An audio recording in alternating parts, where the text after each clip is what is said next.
Por favor, yo te pido, Señor, que tú te entrones, Señor, en esta clase, que tomes tu lugar y que podamos recibir, Señor, la palabra que tú tienes para nosotros. Quita nuestras preocupaciones, abre nuestro entendimiento y que quede claro, Señor, cada palabra, cada letra, cada tilde, cada punto y coma de lo que tienes para nosotros. Te lo pedimos, mi Dios, en el nombre de nuestro Salvador Jesús.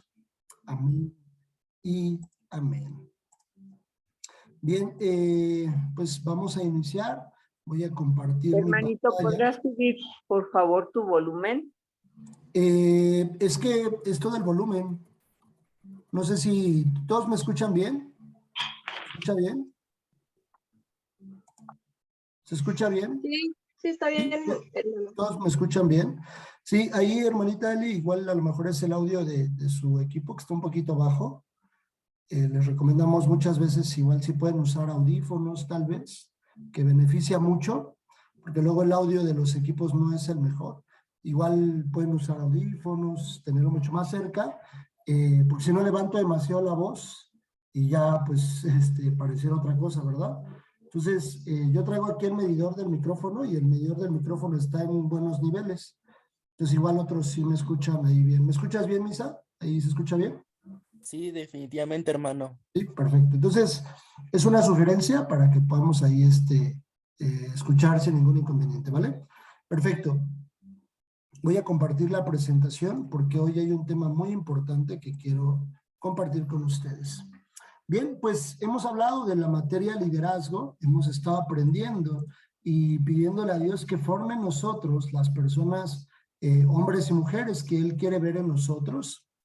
Y ya hemos visto algunos temas que a partir de este tema se van a empezar a conjuntar. Vamos a ver a la preparación del líder, pero es como ver todo lo que ya hemos visto de manera previa y lo vamos a empezar a conjuntar de tal forma que vamos a verlo ya muy tangible con ejemplos de la Biblia de cómo es que lo hacían los hombres. Y digamos que la preparación del líder no es propiamente este tema, sino es este tema conjuntado por todos los temas que ya hemos visto previamente. No es un tema exclusivo, sino es un conjunto de diferentes puntos o diferentes temas que ya hemos visto previamente.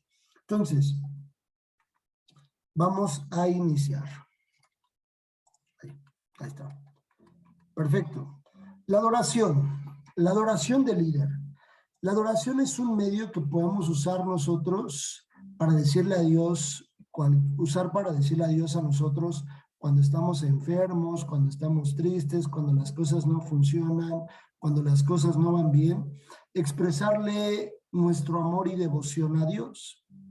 Nosotros utilizamos la adoración para pedirle a Dios para decirle a Dios, no para pedirle, para decirle a Dios que Él no deja de ser la prioridad más grande de nuestras vidas, aun cuando las cosas no están funcionando de manera correcta.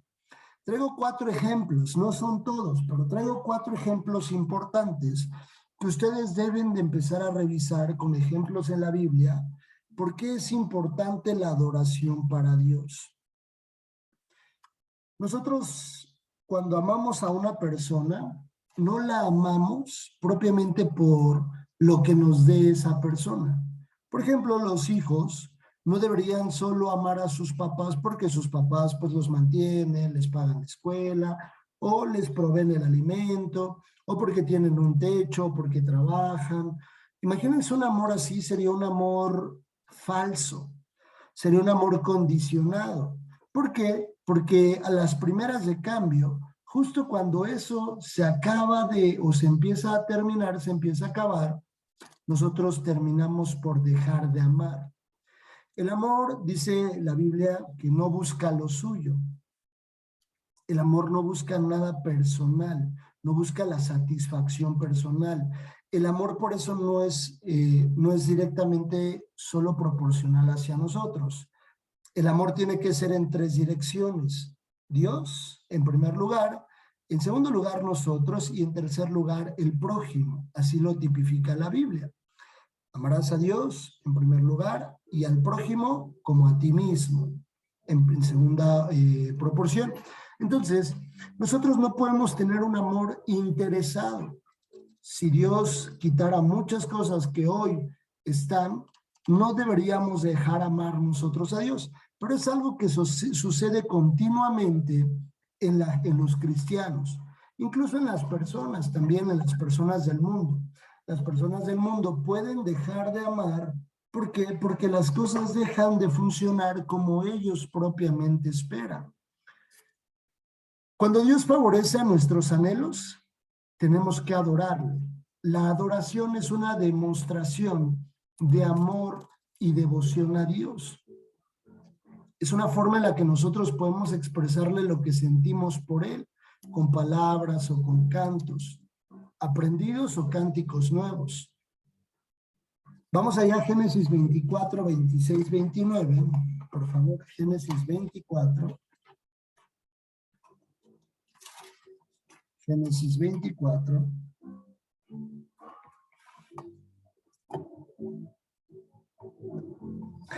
La historia que la Biblia describe en Génesis 24 nos habla a nosotros acerca de que el título dice textualmente, Abraham busca esposa para Isaac. Dice la Biblia que Abraham envía a uno de sus criados, propiamente incluso al más viejo de sus criados, lo envía a poder traer, a buscar y encontrar a la mujer para su hijo Isaac. Lo envía, le dice, tienes que ir, no la vas a buscar en cualquier lugar, sino vas a buscar a la esposa de Isaac en el lugar donde yo provengo, digamos que de su natal, ¿no? Por así llamarlo. Y entonces lo manda a su criado a que pueda traer a la mujer o a encontrar a la mujer que es para su hijo.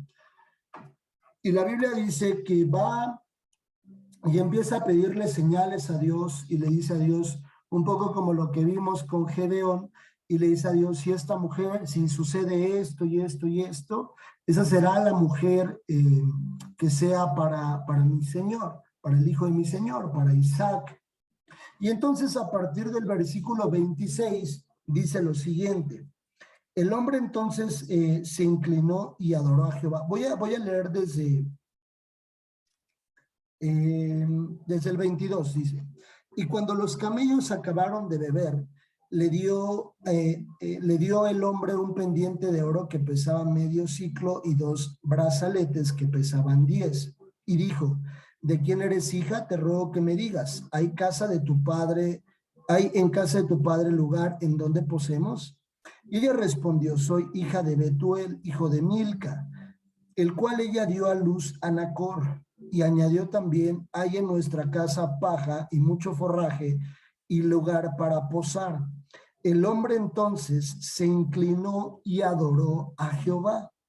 Y dijo, bendito sea Jehová, Dios de mi amo Abraham, que no apartó de mi amo su misericordia y su verdad, guiándome Jehová en el camino a casa de los hermanos de mi amo. Y la doncella corrió e hizo saber en casa de su madre estas cosas. Y Rebeca tenía un hermano que se llamaba Labán, el cual corrió afuera hacia el hombre y a la fuente. ¿Qué dice aquí? Sucede en este punto que la historia que les mencionaba yo hace un momento. Abraham envía a su amo y entonces cuando el amo, de acuerdo a las señales que el amo le había pedido a Dios, encuentra a la mujer que era para Abraham, para Isaac, perdón, viene entonces de parte del siervo, dice la Biblia, que se inclina y adoró a Dios. Cuando Dios favorece lo que nosotros le pedimos, lo que nosotros anhelamos, lo que nosotros le decimos, Señor, por favor, permite que esto suceda en mi vida, tenemos que adorar. Porque así sucedió con el amo de Abraham. Otro ejemplo, cuando Dios nos elige para hacer algo. Éxodo 34, vayan a Éxodo. Éxodo 34. Todos, por favor, levanten su manita cuando estén en Éxodo 34. Éxodo 34. Listo, ya está Misa por ahí. Amén. Ya está mi hermana Eli. Perfecto. Éxodo 34, levanten su manita. Los que ya estén en Éxodo 34. Perfecto, excelente.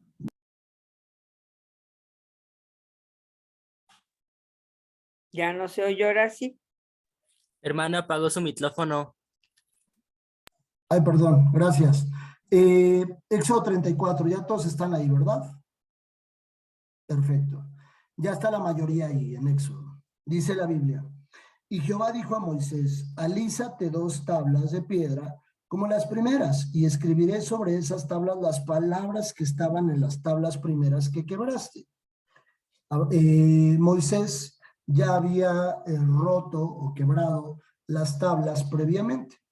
Y dice, prepárate pues para mañana y sube de mañana al monte Sinaí y preséntate ante mí sobre la cumbre del monte, y no suba hombre contigo, ni perezca alguno en todo el monte, ni ovejas ni bueyes pascan delante del monte. Y Moisés alisó 2 tablas de piedra como las primeras, y se levantó de mañana y subió al monte Sinaí como le mandó Jehová, y llevó en sus manos las 2 tablas de piedra. Y Jehová descendió en la nube y estuvo allí con él proclamando el nombre de Jehová. Y pasando Jehová por delante de él, proclamó, Jehová, Jehová, fuerte, misericordioso y piadoso, tardo para la ira y grande misericordia y verdad, que guarda misericordia a millares, que perdona la iniquidad y la rebelión y el pecado, y que de ningún modo tendrá por inocente al malvado, que visita la iniquidad de los padres sobre los hijos y sobre los hijos de los hijos hasta la 3ª y 4ª generación. Entonces Moisés, apresurándose, bajó la cabeza hacia el suelo y adoró y dijo, si ahora, Señor, he hallado gracia en tus ojos, vaya ahora el Señor en medio de nosotros, porque es un pueblo de dura cerviz, y perdona nuestra iniquidad y nuestro pecado. Tómanos por tu heredad. La Biblia dice que Dios eligió a Moisés con un propósito en específico. Dios le dio una asignación a Moisés, y Moisés se postró y adoró. Pero muchas veces cuando nosotros, las cosas que anhelamos, como lo vimos en el primer caso del siervo de Abraham, o cuando Dios no nos ha elegido a nosotros y elige al de al lado, o selecciona a otra persona que no somos nosotros, una de las primeras cosas que hacemos muchas veces es molestarnos, sentir envidia, decir ¿por qué no fui yo? ¿Por qué Dios no me eligió a mí? Y entonces empezamos a generar reproches hacia Dios, o cuando Dios no favorece lo que anhelamos, en lugar de tomar una acción de adorar a Dios y decirle, Señor, si me eliges a mí, si no me eliges para esto, si no soy el indicado, o si soy el indicado, yo quiero decirte que te amo. Y empezar a adorar a Dios y adorarlo y adorarlo y adorarlo. ¿Por qué? Porque el amor no está bajo una condición. El amor no tiene un interés personal. El amor se tiene que dar sin esperar recibir algo a cambio de la otra persona. Nosotros debemos de amar a Dios no solo por lo que nos da, sino porque Él nos amó primero. Siguiente caso, cuando la respuesta de Dios no es la que nosotros queremos, no acompaña lo que nosotros le hemos pedido a Dios. Segundo libro de Samuel 12, y ahorita les voy a decir por qué es importante esto. Segundo libro de Samuel 12, a partir del versículo número 15. El título del segundo libro de Samuel dice, Natán amonesta a David. En el antetexto nosotros podemos ver la historia de David, cuando David peca contra Dios y toma a una mujer y se termina acostando con esa mujer, una mujer que no era su esposa, y después termina emborrachando primero al esposo de ella y después lo pone en el centro de la batalla para que termine matándolo el enemigo. adultera y después se convierte en un asesino, David. Y pues el resultado de ello es que Betsabe, la mujer con la que se acuesta, engendra un hijo, tiene un hijo, un bebé. Y viene Natán y exhorta a David y le dice que ha hecho las cosas incorrectamente y David se arrepiente. David corre a Dios y se arrepiente. Y empieza la redacción del versículo 15. Y Natán se volvió a su casa. Y Jehová hirió al niño que la mujer de Urías había dado a David, Betsabé, y enfermó gravemente. Entonces David rogó a Dios por el niño y ayunó David y entró y pasó la noche acostado en tierra. Es decir, David estaba buscando a Dios para que Dios hiciera un milagro en la vida de su hijo. David lo estaba buscando y entró y ayunó y le pidió, Señor, por favor, revierte las cosas. No sé, imagínense todo, los que tienen hijos, imagínense que hoy caen enfermos sus hijos y ustedes lo primero que harían es ir a correr a Dios y decirle, por favor, o algún familiar cercano. Y esto fue lo que hizo David. David corrió y buscó a Dios para que Dios sanara a su hijo. Y dice que le rogó. No dice que nada más se lo pidió, sino que estaba ahí, por favor, rogarle a Dios por el niño.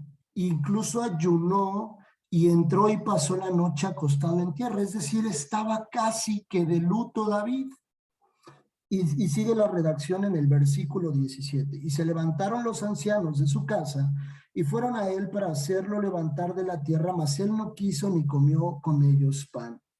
Y al séptimo día murió el niño, y temían los siervos de David hacerle saber que el niño había muerto, diciendo entre sí, cuando el niño aún vivía, le hablábamos y no quería oír nuestras palabras. ¿Cuánto más se afligirá si le decimos que el niño ha muerto? Mas David, viendo a sus siervos hablar entre sí, entendió que el niño había muerto. Pero lo que dijo David a sus siervos, por lo que dijo David a sus siervos, ¿ha muerto el niño? Y ellos respondieron, ha muerto. Entonces David se levantó de la tierra y se lavó y se ungió y cambió sus ropas y entró a la casa de Jehová y adoró. Después vino a su casa y pidió y le pusieron pan y comió. Y le dijeron sus siervos, ¿qué es esto que has hecho? Por el niño viviendo aún ayunabas y llorabas, y muerto él, te levantaste y comiste pan. Y él respondió, viviendo aún el niño yo ayunaba y lloraba, diciendo, ¿quién sabe si Dios tendrá compasión de mí y vivirá el niño? Mas ahora que ha muerto, ¿para qué he de ayunar? ¿Podré yo hacerlo volver? Yo voy a él, mas él no volverá a mí. David entendió que era la soberanía de Dios. David entendió que bajo la soberanía de Dios, las cosas podían suceder de una forma distinta a la que él estaba pidiendo a Dios. Cuando nosotros nos acercamos a Dios y le decimos, Señor, me gustaría y anhelo y te pido por esto y mira que mi familia, si Dios no cumple o si Dios no otorga esa petición a nuestras vidas, una de las cosas muy comunes que sucede es que el cristiano se puede alejar y puede terminar diciéndole a Dios, bueno, pues es que tú no cumpliste, bueno, es que pues tú no hiciste esto, no sucedió, no pasó, o mira, es que mi familia no viene, o es que mi familia no cambia. En lugar de nosotros decirle a Dios, que se cumpla tu voluntad, y si bajo tu soberanía está esto, que suceda así, yo lo voy a respetar, Señor, pero eso no va a determinar mi amor por ti y mi adoración y mi devoción por ti. Porque David, siendo David, el hijo murió y David ayunó y David le rogó y David le imploró a Dios y se quedó tirado en la tierra rogándole a Dios, pero Dios hizo su voluntad y terminó bajo su soberanía. Y lo primero que hizo David es, perfecto, tú ya tomaste una decisión y en esa decisión yo te adoro a ti porque mi amor por ti no está basado en la condición de lo que tú me des y de lo que tú hagas por mí, sino está basado en la condición de que tú ya me amaste primero y entonces yo demuestro mi amor en una acción de agradecimiento. En ese punto es cuando suceden cosas distintas, pero a veces dudamos, a veces nosotros viéndolo enfrente dudamos. Los discípulos dudaron de que fuera el maestro. Hay unos versículos, ahorita los vamos a leer, que dice que mientras ellos estaban adorando, ellos dudaban. Cuando nosotros adoremos a Dios, no podríamos estar dudando. No podríamos estar diciendo, ay, ¿será cierto que existes tú? Imagínense a alguien que está adorando a Dios y que diga, ¿será cierto que existes tú? ¿Serás tú realmente esto que siento? Vayan a Mateo 28, por favor. Mateo 28.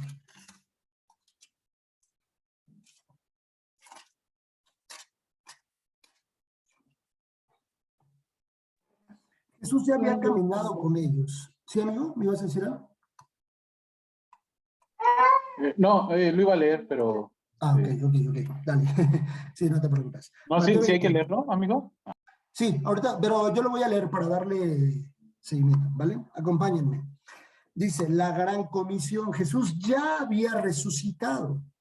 Y dice, pero a los 11 discípulos se fueron a Galilea, al monte donde Jesús les había ordenado.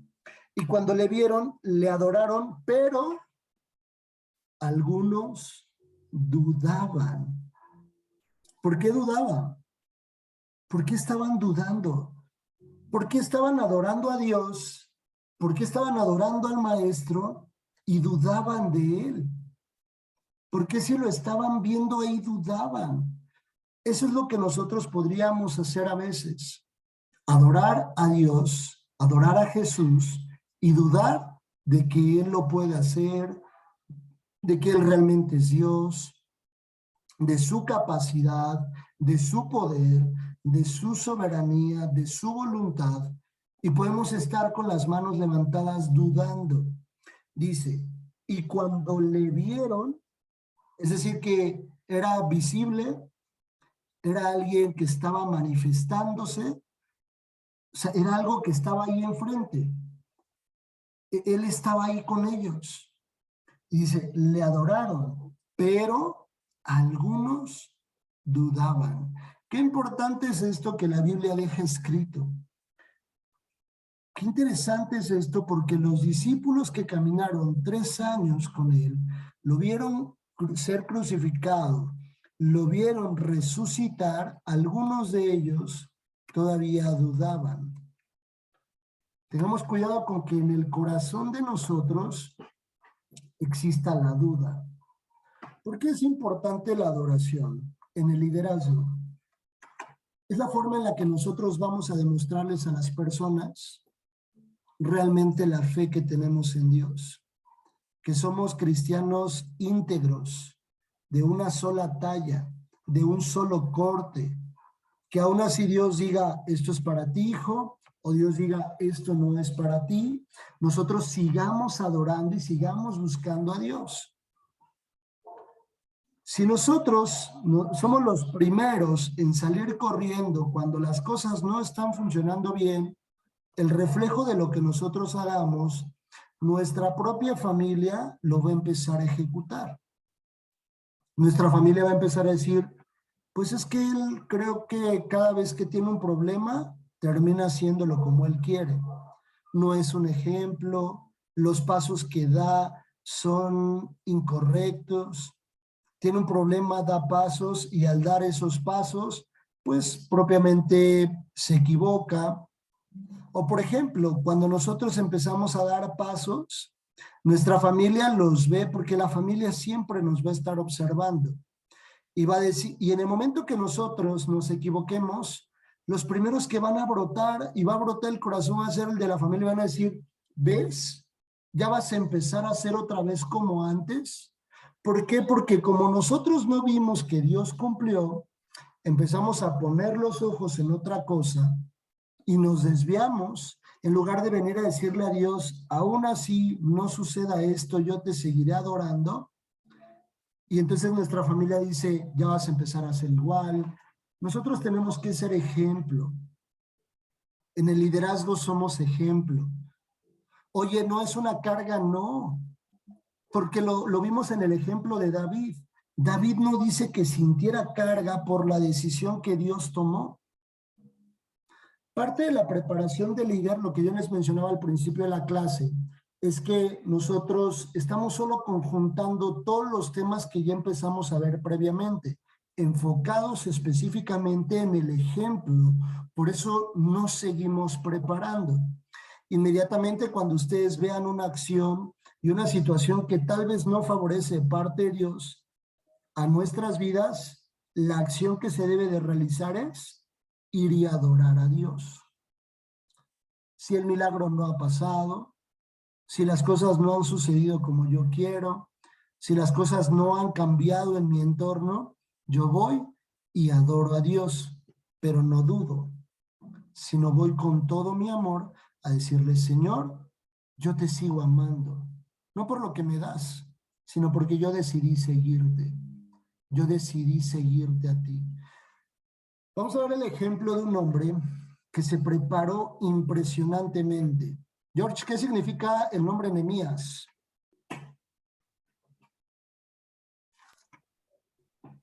Le diste en su mole, ¿verdad?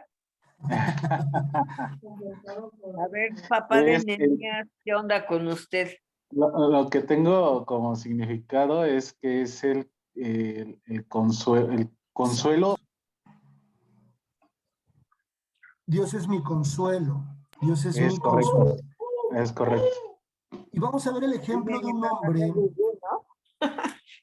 Vamos a ver el ejemplo de un hombre propiamente que fue un hombre, es un hombre ejemplar en la Biblia, porque recibe una noticia terrible acerca de su pueblo, de las personas que él amaba, y empieza a tomar acciones muy claras sobre cómo avanzar y hacer las cosas correctas. Acompáñenme a Nehemías, el libro de Nehemías,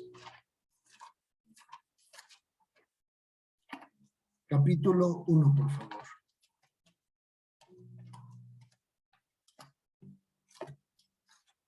¿Dónde están Nehemías?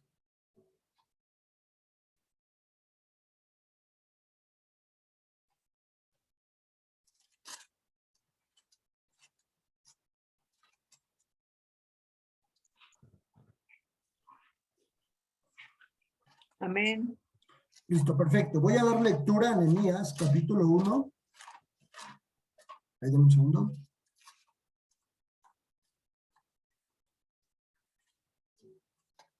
En este tiempo justo empieza a suceder cuando vienen y destruyen uno de los, bueno, el templo que en ese momento estaba edificado, viene un pueblo, pues sí, un pueblo, y destruye el templo.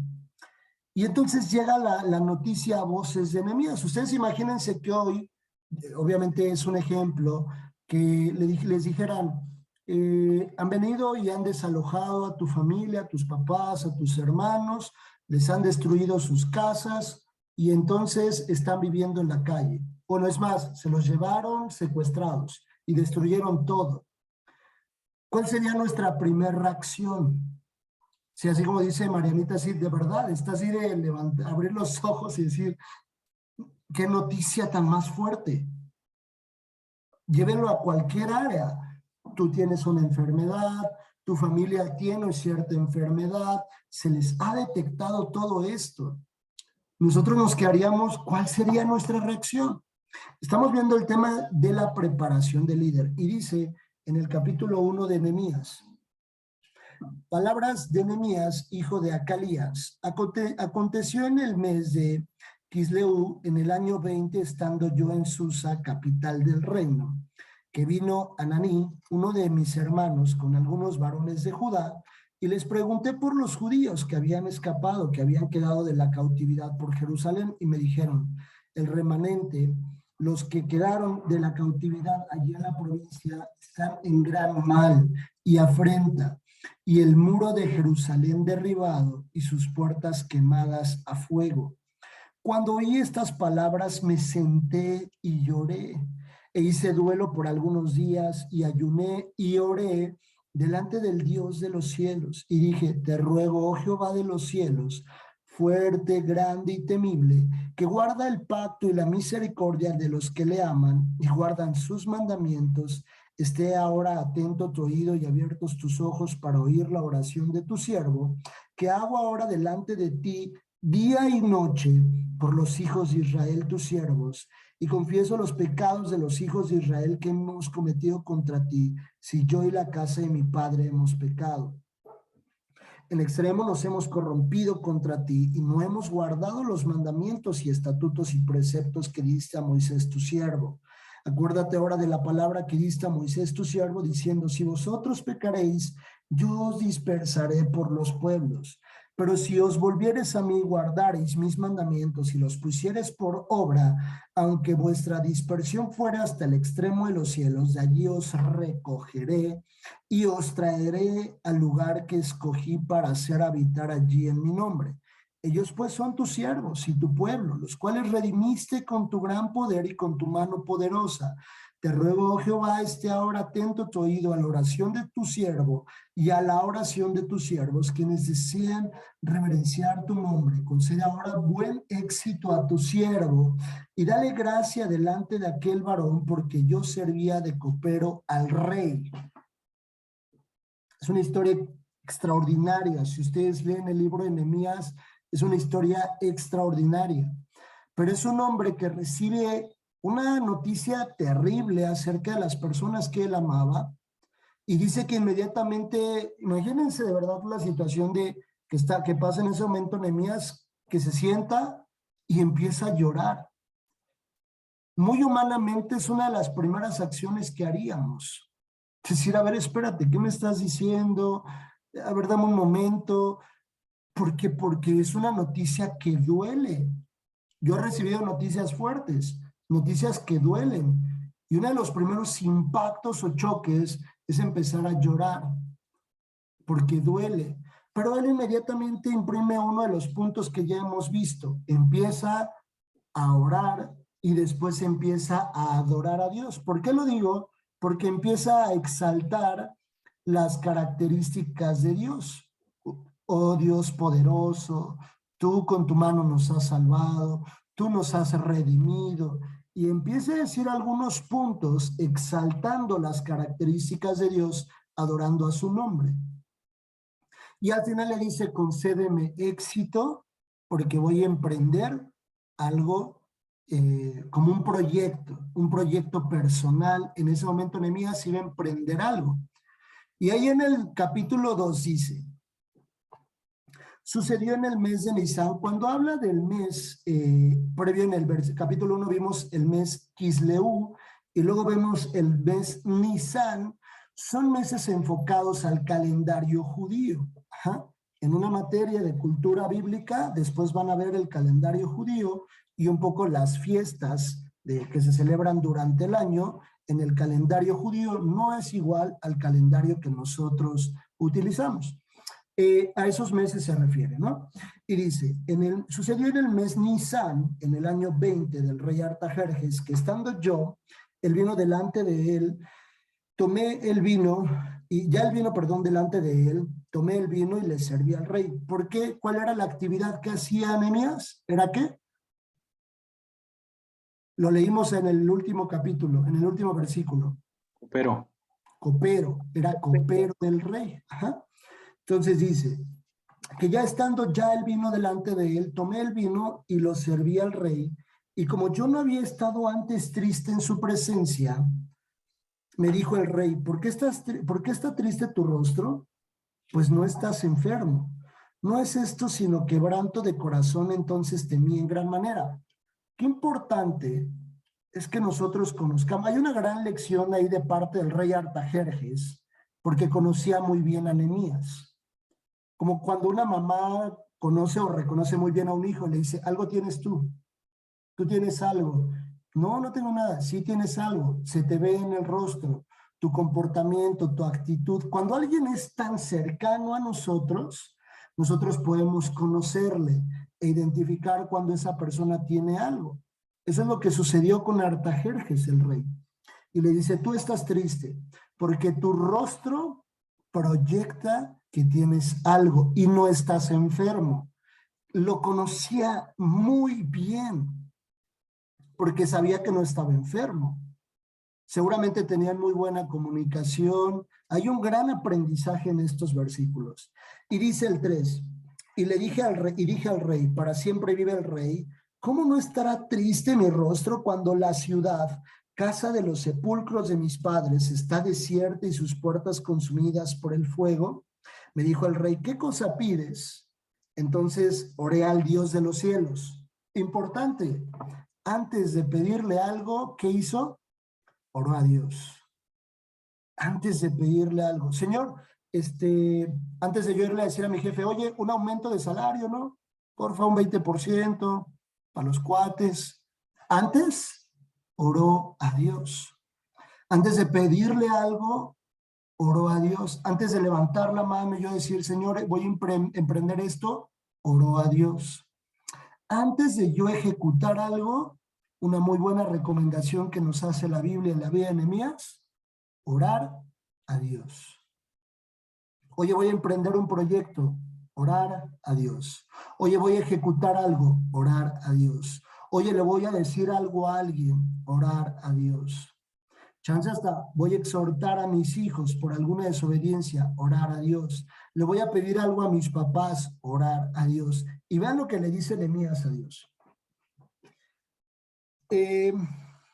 Dice más, me dijo el rey, ¿qué cosa pides? Entonces oré al Dios de los cielos y dije al rey, si le place al rey y tu siervo ha hallado gracia delante de ti, envíame a Judá, a la ciudad de los sepulcros de mis padres, y la reedificaré. Iba a emprender un proyecto.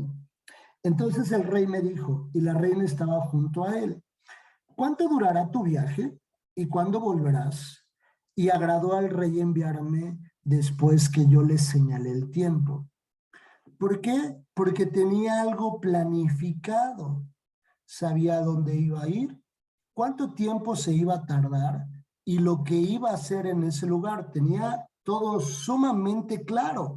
No era como que, ay, mis papás están muy mal, mi familia, no, pobres, pobres. Ahorita vengo y dejo todo y me voy. No, no actuó así. Oró a Dios, le pidió dirección a Dios, fue con su autoridad y le dijo, quiero emprender esto, permíteme hacerlo. Si ha hallado gracia en tus ojos, permíteme hacerlo. Oye, ¿cuánto tiempo te vas a tardar? Una semana. ¿Cómo lo vas a hacer? De esta forma. Había un plan estructurado. No se alocó a tomar una decisión, a hacer algo solo porque se le ocurrió o por emoción. Nunca tomen una decisión cuando estén o muy felices o muy enojados, porque la decisión se basa en una emoción. Cuando la emoción pasa, entonces empieza a haber consecuencias. Porque dicen, oye, yo tomé esta decisión muy emocionado, no sé qué, estaba muy feliz. Mal, tache. Cuando estén en el estado más neutral que puedan estar, es el mejor estado para tomar decisiones. Y las decisiones ya con un plan estructurado. No van a, por ejemplo, George, que es mi amigo, yo lo conozco, él es arquitecto. No vas a hacer una casa sin antes tener un ¿qué? Un diseño, un plan. ¿Cómo funciona, George? Cuéntanos un poco. Sí, pues prácticamente Tenemos que tener un plano, ¿no? Ya no te escuchamos, George. Así, ahora sí. ¿Ahí ya me escucha?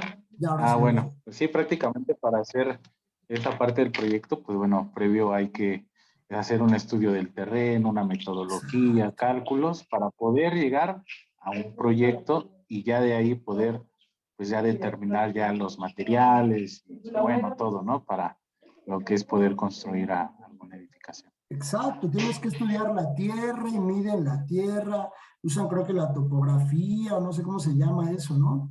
Donde miden la distancia entre un lugar y otro. y la gente construye. Es exactamente lo mismo que tenemos que hacer cuando tomamos una decisión de emprender algo o realizar un proyecto o tomar una decisión. Tener las cosas súper claras. Y viene otro punto importante. Dice el 7, además dije al rey, si le place al rey que se me den cartas para los gobernadores al otro lado del río, para que me franqueen el paso hasta que llegue a Judá, y carta para Asaf, guarda del bosque del rey, para que me dé madera para enmendar las puertas del palacio, de la casa y para el muro de la ciudad y la casa en que yo estaré. Y me lo concedió el rey según la benéfica mano de mi Dios sobre mí. ¿Reconoce a quién? ¿Quién lo hizo? Dios. ¿Por medio de quién? De su rey. Siempre, siempre vayan con una autoridad. No se salten a las autoridades nunca. Todo proyecto en sus vidas, entre más cobertura tenga, por ejemplo, los hijos, ¿quién es su autoridad? Sus padres. Los matrimonios, ¿quién puede ser una autoridad? Pues un ministro, un pastor, ¿no? Incluso los propios jóvenes. Oye, vamos a ejecutar, pastor, este proyecto, queremos contártelo. No porque creamos que le tenemos que pedir permiso a un hombre, sino es algo que está escrito en la Biblia. Poner los proyectos bajo la cobertura de una autoridad. Si yo tengo un proyecto evangélico, si yo tengo un proyecto dentro de la iglesia, me empiezo a juntar gente, vénganse mucho todos, empiezo a elegir, mira, tú me ayudas, y al final yo le digo al pastor, oye, Paz, fíjate que tengo un proyecto, ya tengo 10 personas, va a ser así, así, así, así. Oye, ¿empezaste a decirle a la gente sin decirme a mí? Sí, ya les avisé a todos. ¿Por qué? El proyecto no va. Imagínense, ¿quién queda mal? Porque la autoridad dijo, no va. Porque tú hiciste las cosas incorrectas. No dice que Nehemías fuera y buscara al guardabosque primero, ¿verdad? No dice eso.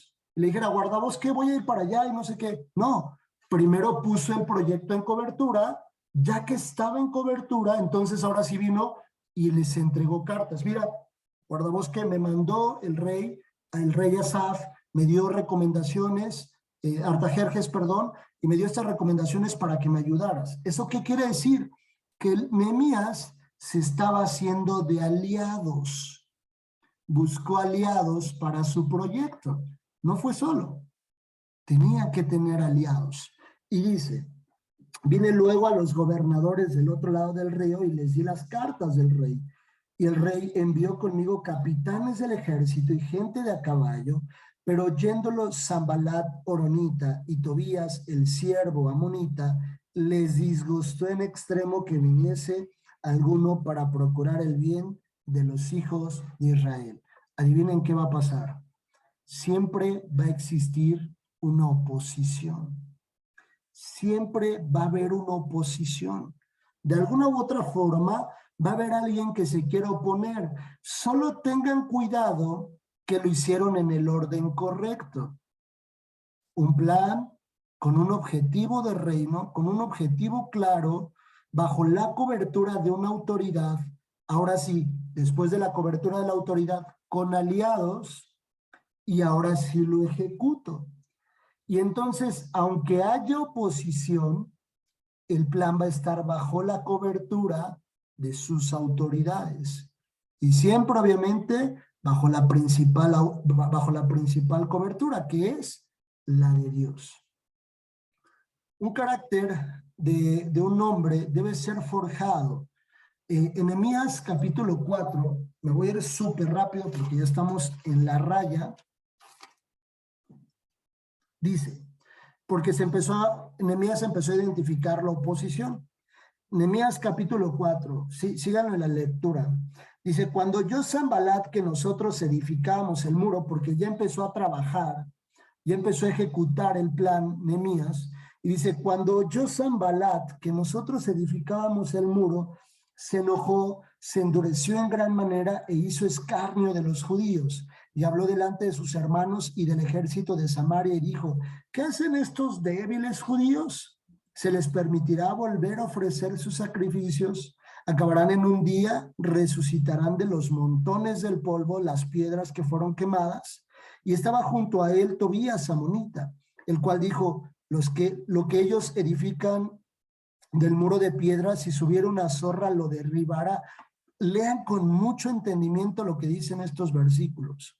Oye, oh Dios nuestro, que somos objeto de su menosprecio, y vuelve el baldón de ellos sobre su cabeza, y entrégalos por despojo en la tierra de su cautiverio. No cubra su iniquidad, ni su pecado sea borrado delante de ti, porque se airaron contra los que edificaban. Edificábamos pues el muro y toda la muralla fue terminada hasta la mitad de su altura, porque el pueblo tuvo ánimo para trabajar. Pero aconteció que oyendo Sanbalat y Tobías y los árabes, los amonitas y los de Asdod, que los muros de Jerusalén eran reparados porque ya los portillos comenzaban a ser cerrados, se enloquecieron mucho y conspiraron todos a una para venir a atacar a Jerusalén y hacerle daño. Entonces oramos a nuestro Dios y por causa de ellos pusimos guarda contra ellos de día y de noche. Y dijo Judá, las fuerzas de los acarreadores se han debilitado y el escombro es mucho y no podemos edificar el muro. Y nuestros enemigos dijeron, no sepan ni vean hasta que entremos en medio de ellos y los matemos y hagamos cesar la obra. Pero sucedió que cuando venían los judíos que habitaban entre ellos, nos decían hasta 10 veces, de todos los lugares de donde volvieres, ellos caerán sobre vosotros. Entonces, por las partes bajas del lugar, detrás del muro y en los sitios abiertos, puso al pueblo por familias, con sus espadas y con sus lanzas y con sus arcos. La oposición era tan grande que querían matar a Nehemías y a los judíos. Venían sobre de él, no lo iban a dejar descansar. El objetivo de Sanbalat, de Tobías, de los amonitas, era literalmente cortar lo que estaba haciendo Nehemías. ¿Qué puede pasar? Imagínense el escenario si Nehemías hubiera hecho las cosas por emoción y hubiera corrido a ejecutarlo. ¿Las intenciones de Nehemías eran buenas? Pues claro, quería ayudar, pero no eran de la forma correcta. Ustedes se van a dar cuenta cuando una persona en el liderazgo es madura, porque inmediatamente hará las cosas en el orden como las hizo Nehemías. Pero cuando una persona no es madura, va a empezar a hacer las cosas por su emoción. Y va a empezar a decir, no, yo puedo hacer esto, y yo sugiero el otro, y voy a empezar a hacer esto, y ahora voy a emprender el otro, sin antes haber consultado en primer punto a Dios. En segundo punto, tener un plan estructurado. En tercer punto, ponerlo bajo una cobertura. Y en cuarto punto, empezar a buscar aliados. Si no sigo ese orden, probablemente la situación va a ser trágica. No hubiese pasado, no hubiera tenido el respaldo Nehemías de Dios si él no hubiera hecho las cosas en orden. Cuidado con tener cosas y hacer cosas bajo sus emociones. Cuidado de empezar a decir, yo tengo este don y yo tengo estos talentos. No es malo, pero háganlo en orden. En la medida que ustedes hagan cada proyecto de su vida, cuando son principalmente para Dios o en la vida personal es lo mismo, si buscan este tipo de orden, lo más probable es que va a haber un éxito, porque desde el principio se detiene. Si eso no fue en el orden de Dios, Dios no va a permitir que se cumpla. Inmediatamente nos va a decir, si estamos en una comunión clara con Dios, y aplicamos lo que ya vimos de escuchar la voz de Dios, y Dios nos dice, no, no va por ahí. ¿Qué le dijo a Moisés? No me vuelvas a pedir entrar a la tierra, porque no vas a entrar. Y Moisés lo escuchó, pero imagínense que Moisés lo hubiera hecho por sus pantalones, y me meto, termina matando a una gran parte de Israel, si lo hubiera hecho él, porque no estaba preparado. No tomen acciones ni decisiones bajo sus emociones, por mínima que sea, por mínima que sea, de verdad, por mínimo que sea, no lo hagan. Sean muy sabios. Tengan mucho, mucho, mucho cuidado cuando las cosas no están en ese orden.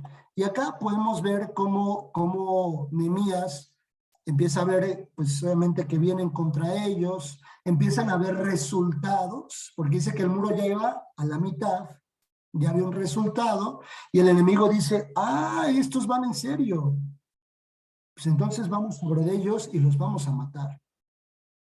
Pero había el respaldo de Dios y la sabiduría que Dios le había dado a Nehemías, porque Nehemías empieza a decir, vale, vamos entonces a dividirnos en familias y van a cuidar cada uno de nosotros los flancos, vamos a ubicarnos muy bien y no vamos a permitir que eso pase, pero vamos a orar a Dios. 5 puntos que yo les pongo acá: enfoque en el objetivo, delegación de actividades, oposición que se va a presentar, autoridad y liderazgo, pero siempre, siempre, siempre, siempre con una vida devocional. Tienen que cuidar muy bien su vida devocional: oración, estudio de la palabra, tiempo congregacional y obediencia. Eso nos habla de una fórmula que termina siendo un líder literalmente preparado. La próxima semana ya no vamos a ver este tema, el que sigue, porque ya estamos súper cortos en las clases. Nos vamos a meter de lleno en el proceso administrativo. Si algunos tuvieron la oportunidad de estudiar alguna carrera administrativa o en la preparatoria, probablemente en el medio superior, se ven algunos temas como el proceso administrativo. Si no lo han visto, no pasa nada, no pasa nada. No pasa absolutamente nada. Pero vamos a ver cómo aplica el proceso administrativo en la Biblia y en el liderazgo, ¿vale? ¿Hasta aquí alguna duda de la clase? ¿Algún comentario? ¿Todo claro? ¿Sí? ¿La pantalla que puso hace un momento es pregunta de tarea o solo es para reflexionar? No, es el tema propiamente que sigue, el de la oposición, pero no lo vamos a alcanzar a ver. Yo les voy a mandar el material para que ustedes igual lo tengan como soporte, pero como este semestre fue muy, muy cortito, y la verdad es que a mí me gusta detenerme a ver tema por tema, pues como lo vimos hoy, ¿no? Con detenimiento, con un buen enfoque, pero les voy a mandar el material para que ustedes también le puedan dar una revisada y ya nos vamos a ir directo a ver el proceso administrativo. El proceso administrativo es algo excelente, ¿sí? Creo que, no sé si Abby ibas a comentar algo. ¿No? ¿No? Perfecto. Bien, ya solo para acabar, les había dicho que la semana pasada que les iba a traer unos conceptos. Quería esperar a que estuvieran todos. Se los dejo expuestos acá para que le tomen un screenshot, los pasen. Básicamente, bueno, con estos conceptos va a ser muy entendible para ustedes qué es cada una de las cosas. El proceso funciona así: la redención, la expiación y la santificación. De todos modos, cuando lleguen a sexto, que yo creo en Dios, que los voy a ver a los que están aquí, todos los que están aquí nos vamos a ver en sexto semestre, primero Dios, y vamos a darle una repasada a este tema. Lo vamos a ver reflejado en el Yom Kippur. Vamos a ver el Yom Kippur, que es algo que viene explicado en la Biblia, en el libro de Levítico, ¿vale? Más adelante, no es necesario, pero se los comparto para que vayan viendo esos conceptos que son básicos e importantes que conozcan, ¿vale? ¿Alguna duda? ¿No? Perfecto, bien. Bueno, pues vamos a darle gracias a Dios. Acompáñenme a orar, a darle gracias a Dios por su palabra. Señor, te damos gracias, porque podemos sentarnos, Señor, y deleitar verdaderamente, poder deleitar, Señor. Dice tu palabra que tu palabra, valga la redundancia, es aún más dulce que la miel a mi boca, a mi paladar, Señor. Y podemos sentarnos y disfrutar lo que tú preparas detenidamente para nosotros. Ayúdanos, Señor, a no tomar decisiones por emociones. Ayúdanos, Señor, a no emprender cosas si no te hemos consultado, si no hemos seguido el proceso que aprendimos hoy de Nehemías, de poder consultarte primero a ti, armar un proyecto, ponerlo en cobertura de una autoridad y entonces emprenderlo buscando aliados a ese proyecto. Líbranos, Señor, de tomar decisiones, acciones y de hacer cualquier cosa en tu reino principalmente cuando no lo hicimos en el orden correcto. Tú eres un Dios de orden. Por eso es que tú explicas, mi Señor, desde Génesis que te tomaste días, día a día, para formar cada cosa. Bajo tu poder y tu soberanía, Señor, y como tú eres un Dios omnipotente y omnipresente, pudiste haberlo hecho todo en un solo día. Chasquillo de dedos, Señor, y todo hubiera surgido, pero te tomaste el tiempo detenidamente. Eso nos habla y nos permite entender un proceso en las cosas, en hacer paso a paso los proyectos que queremos llevar a ti. Ayúdanos, Señor, a ser sabios y tomar las decisiones correctas. Te pedimos, Señor, que nos sigas preparando para lo que tú tienes para nosotros. Líbranos en todo, Señor, si nosotros actuamos por emoción. Yo te pido que tú nos estorbes de ese nivel, Señor, que tú nos estorbes si no estamos haciendo las cosas en orden. Y ayúdanos a tener proyectos exitosos, como te lo dijo Nehemías. Te damos gracias por tu palabra, Señor, y entregamos esta clase, pidiéndote que bendigas a mis hermanos, los guardes y los guíes y los cuides absolutamente en todas las áreas de sus vidas. Te damos gracias, Padre, en el nombre de Jesús. Amén y amén. Que Dios los guarde, que Dios los bendiga. Un gusto saludarles. Bonita noche a todos y excelente semana. Bye, bye. Igual, profe, nos vemos. Bye, bye, bye. Bye, hermano, bendición. Bye. Que Dios los guarde. Chao, chao. Dios les bendiga. Dios les Que Jesús bendiga. nos siga bendiciendo a todos. Amén. Que Dios nos bendiga. Chao, chao.